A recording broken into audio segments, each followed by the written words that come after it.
Our conversation is with Mr. Yuri Alexandrovich Bezmenov.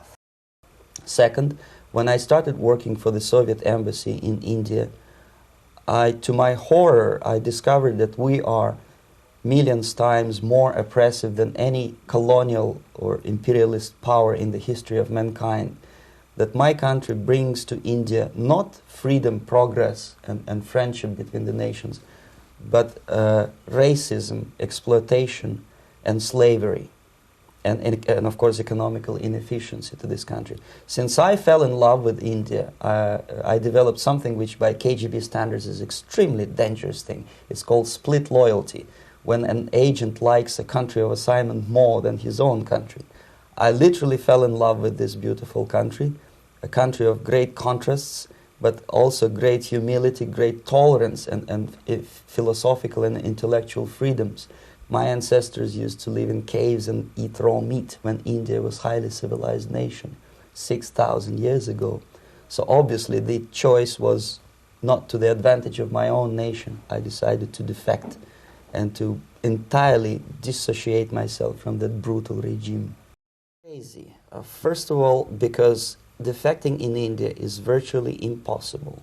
Thanks to very strong pressure from the Soviet government. Excuse me, you were in India on assignment at that time. Yes, I was working for the Soviet embassy in New Delhi as a press officer.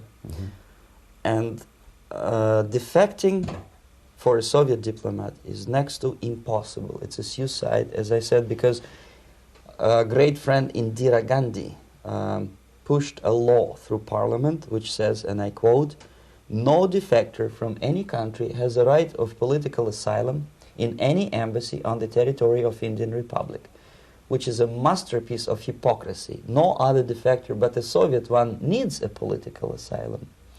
So knowing that perfectly well, I planned a craziest possible way to defect. I studied counterculture in India.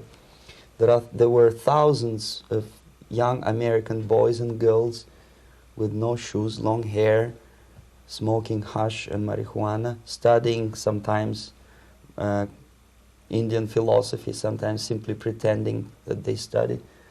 And they greatly annoyed Indian police, and they were laughing stock of Indians because obviously they were good-for-nothing students. I studied carefully where they congregate, what routes they travel, what language they speak, what do they smoke. And one day I simply joined a group of hippies to avoid detection of Indian police. I was dressed as a typical hippie with blue jeans, long kameez shirts with all kind of nice decorations like beads, long hairs. I bought a wig because for several weeks I had to turn myself from a conservative Soviet diplomat into a very progressive American hippie. My first assignment was to India as a translator with the Soviet Economical Aid Group building refinery complexes in Bihar state and Gujarat state. At that time I was still naively idealistically believing that what I was doing contributes to the understanding and cooperation between the nations. It took me quite a number of years to realize that what we were bringing to India was a new type of colonialism, 1,000 times more oppressive and exploitative than any colonialism or imperialism in history of mankind. But at that time I was still hoping that, well, maybe it's not that bad, could be worse, and things may go for better. And I even tried to implement the beautiful Marxist motto, proletarians of all the countries unite.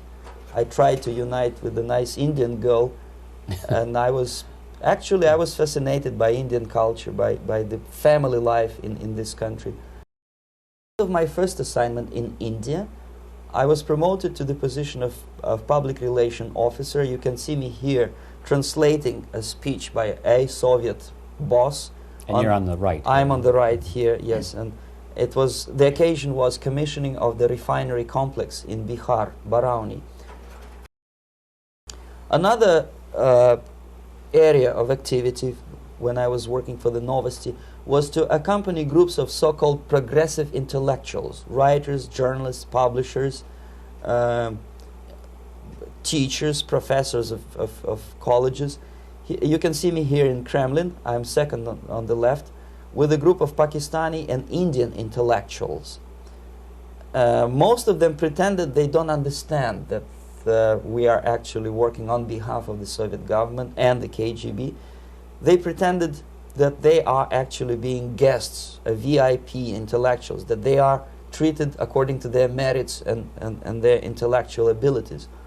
For us, they were just a bunch of political prostitutes to be taken advantage for various propaganda operations. Therefore, you can see perfectly well the senior colleague of mine on the left doesn't really have that much respect on his face, and myself with a very skeptical smile, typical KGB sarcastic smile, anticipating another victim of ideological brainwashing. This is how a typical conference in Novosti headquarters in Moscow looked like. Sitting in the middle is Boris Burkov, the then director of Novosti press agency, high-ranking party bureaucrat in the Department of Propaganda. I am standing next to a famous Indian poet, Sumitranandan Pant. He was famous because he was an author. He was the author of a famous poem titled Rhapsody to Lenin. That's why he was invited to USSR, and everything was paid by the Soviet government. Pay special attention to number of bottles on the table. This is one of the ways to kill the awareness or curiosity of foreign journalists.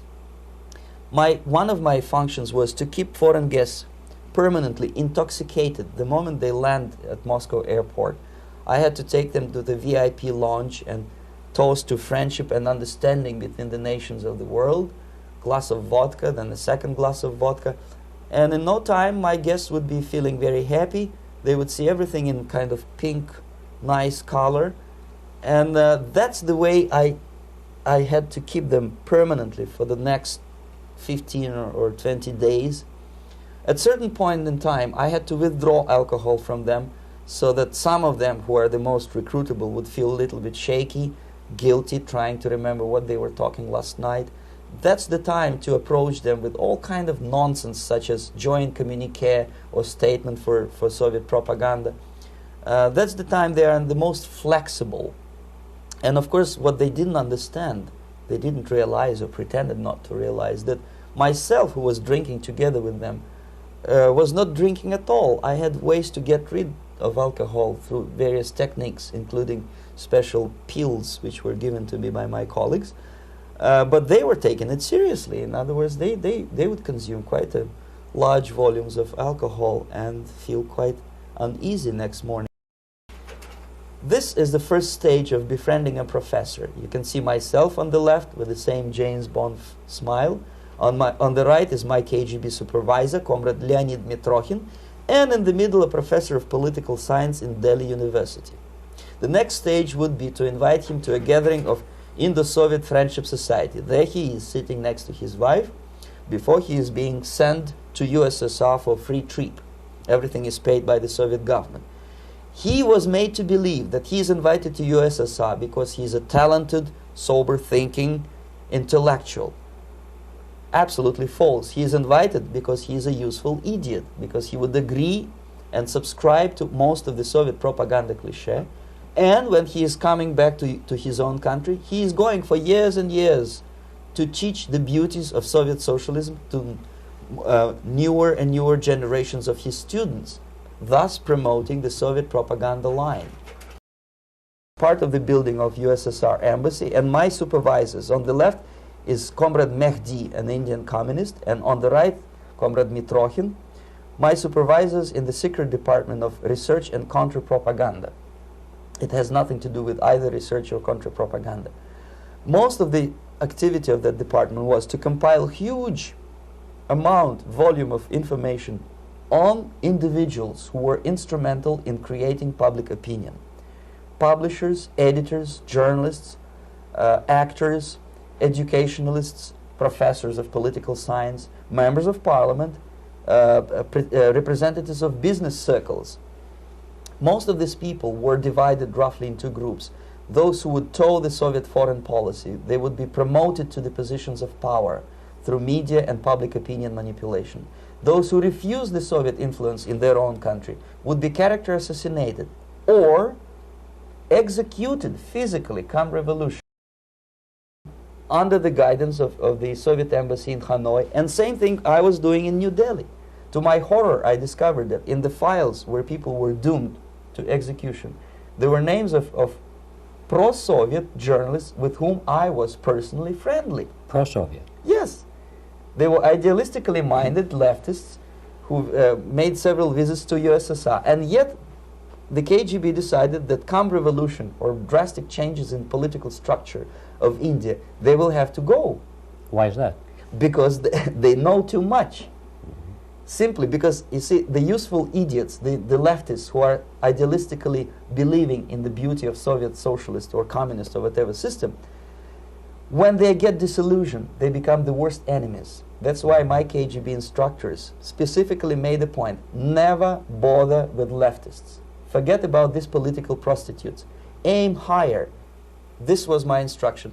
Try to get into large circulation, established conservative media. Rich, filthy rich movie makers, intellectuals, so-called academic circles. Cynical, egocentric people who can look into your eyes with angelic expression and tell you a lie. These are the most recruitable people, people who lack moral principles, who are either too greedy or too suffer from self-importance. They feel that they matter a lot.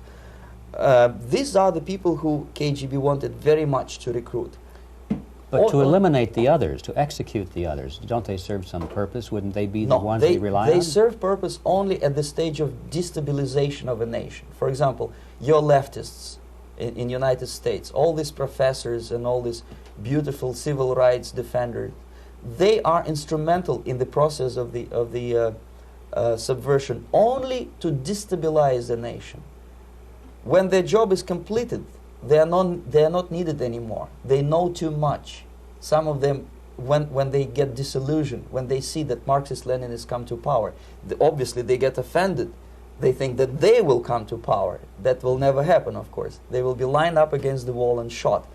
But they may turn into the most bitter enemies of Marxist-Leninists. When most of the Indians who were cooperating with the Soviets, especially with our Department of Information of the USSR Embassy, were listed for execution. And when I discovered that fact, of course I was sick. I was mentally and physically sick. I thought that I'm going to explode one day during the briefing at the ambassador's office. I would stand up and say something that we are basically a bunch of murderers. That's what we are. It has nothing to do with friendship and understanding between the nation and blah, blah, blah. We are murderers. We behave as a bunch of thugs in a country which is hospitable to us, a country which with ancient traditions. But I did not defect. I tried to get the message across. To my horror, nobody wanted even to listen, least of all to believe what I had to say. And I tried all kinds of tricks. I would leak information through letters or lost documents or something like that, and still I got no message. The message was not published even in the conservative mass media of India. The immediate impulse to defect was Bangladesh crisis, which was described by American correspondents as Islamic grassroots revolution, which is absolute baloney. There was nothing to do with Islam, and there was no grassroots revolution. Actually, there are no grassroots revolutions, period. Any revolution is a byproduct of a highly organized group of conscientious and professional organizers, but has nothing to do with grassroots. In Bangladesh, it was nothing with grassroots. Most of the Awami League party members, Awami League means People's Party, were trained in Moscow in the High Party School. Most of the Mukti Fauj leaders, Mukti Fauj in Bengali means People's Army, same as SWAPO and all kind of liberation armies all over the world, the same bunch of useful idiots. They were trained at Lumumba University and various centers of the KGB in Simferopol, in Crimea, and in Tashkent. So when I saw that Indian territory is being used as a jumping board to destroy East Pakistan, I saw myself, thousands of so-called students traveling through India to East Pakistan, through the territory of India, And Indian government pretended not to see what's going on. They knew perfectly well, the Indian police knew it, the intelligence department of the Indian government knew it, the KGB of course knew it, and the CIA knew it. That was most infuriating, because when I defected and I explained to the CIA debriefers they should watch out because East Pakistan is going to erupt any moment, they said I was reading too many James Bond novels. Anyway, so East Pakistan was doomed. One of my colleagues in the Soviet consulate in Calcutta, when he was dead drunk, he ventured into the basement to relieve himself, and he found big boxes which said printed matter to Dhaka University. Dhaka is the capital of East Pakistan. And since he was drunk and curious, he opened one of the boxes and he discovered not printed matter, he discovered Kalashnikov guns and ammunition in there. Anyway, it's a long story. When I saw the preparations for the invasion into East Pakistan, obviously I wanted to defect immediately. The only thing I couldn't at that time make up my mind when and where and how. One of the reasons, of course, you see, I was in love with India. I mentioned it before. I spoke the languages. I socialized with people, and I understood that I had to act fast unless I want this beautiful country to be permanently and irreparably damaged by our presence. Let it go, make my body go, make our bodies high.